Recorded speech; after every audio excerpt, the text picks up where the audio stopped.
Welcome back. We are joined now by Representative Don Bacon. He's a Republican of Nebraska and a member of the Armed Services Committee and also the Agriculture Committee. Congressman, welcome. Thanks. It's always good to be here. Let's talk about the budget. You told Roll Call last week that the GOP budget resolution appeared to cut too deeply into Medicaid, but you voted for it anyway. Were you given assurances about cuts to Medicaid? I was.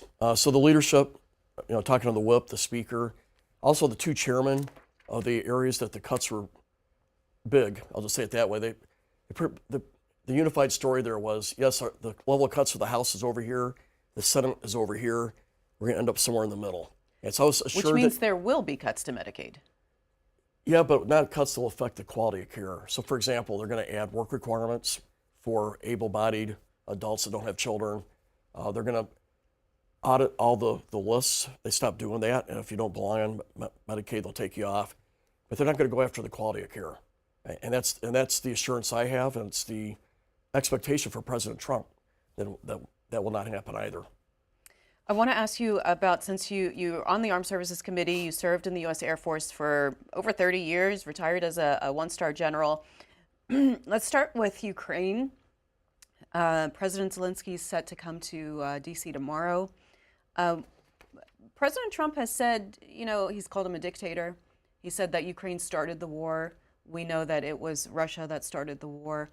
Why do you think this is happening? There's a couple possibilities, but I think from my perspective, I just have to state the truth. Ukraine is our national security interest that remain independent. If Ukraine falls, Moldova will be next, maybe the Baltics, Georgia, and so forth. An independent Ukraine that's aligned with the West is a game changer for the United States and Europe. And so it's in our interest to ensure that Ukraine prevails. So I just want to say that's my perspective. We got to be clear, Russia did the invasion. I don't know why people are having a hard time with this. It's a black and white issue. It's an absolute fact that Putin invaded. He wants to restore his old borders from the Soviet Union time. He has said that. And he doesn't see Ukraine as a individual people. He sees them as little Russians. He wants to eliminate the language, the heritage, the culture. So it's just clear what's going on here. This is a war of aggression just to take over Ukraine's territory, and that's just a fact. Now, why is President Trump saying this? I'm not really sure. There's a possibility he's trying to do this for negotiations, or maybe he's got a different worldview than maybe I have. I have a mix of realism and idealism in how I see national security. We got to protect our country, but I think we have an idealist strand as well, that our country has to be an advocate for freedom, democracy, free markets, rule of law. And I don't know that he has any of the idealism side. I think it's more of just a straight realism and more transactional in nature. So it could be that. So I'm not really too sure why folks in his administration and himself don't see this clearly. I think it's very important we have moral clarity on this. And so is it just a moral issue, or is it a national security issue? This both. new alignment with Russia as opposed to our European allies and Ukraine. What happens in that case? Why not let the Europeans deal with it and we put America first? I think NATO is important, and a lot of the statements that they're not carrying their own weight, I think there's some truth to that. I think President Trump has been good at pushing NATO to do more, but we also got to realize that there are a lot of countries putting more into defense than we are right now per share of GDP, right? So it's you can't overgeneralize, say all of NATO's not pulling their weight. Some are doing way more than we are for the share of their economy, and some of these countries have done a lot more for Ukraine than the United States has, and that story hasn't got out there as well either.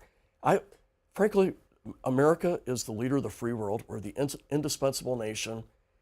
And without America, Russia and China, Iran are going to fill this void. It's a more dangerous world. So I see it from a national security perspective, but I also see it as a moral perspective. What we stand for is right. What Putin stands for and what Xi stands for, it's wrong. It's a dictatorship, no rule of law, and we support what is right. If you'd like to join a conversation with Representative Don Bacon, Republican of Nebraska, you can do so. Our lines are by party. Republicans 202-748-8001. Democrats 202-748-8000, and Independents 202-748-8002.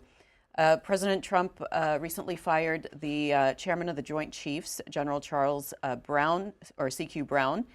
He was about a year and a half into his tenure. What was your reaction when you heard that news and that he was being replaced by a retired three-star? Concerned. Now, the president has every authority, a constitutional authority, to put in who he wants.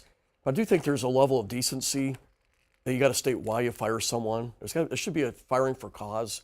And I think the voters deserve to know, why was General Brown replaced? And that wasn't done. In fact, there were 7 generals and admirals that were fired, no explanation given, and I knew 4 of them. It's being called a purge. Yeah, he doesn't call it that, but you're right, folks have. But I think there should be forthcoming. Why would you fire 7 generals and admirals? I think we deserve an explanation. And I know General Brown. I served with him when he was a colonel, and when he's a 1-star. We were colonels and 1-stars together. And when I got out, he progressed up and made 4 stars.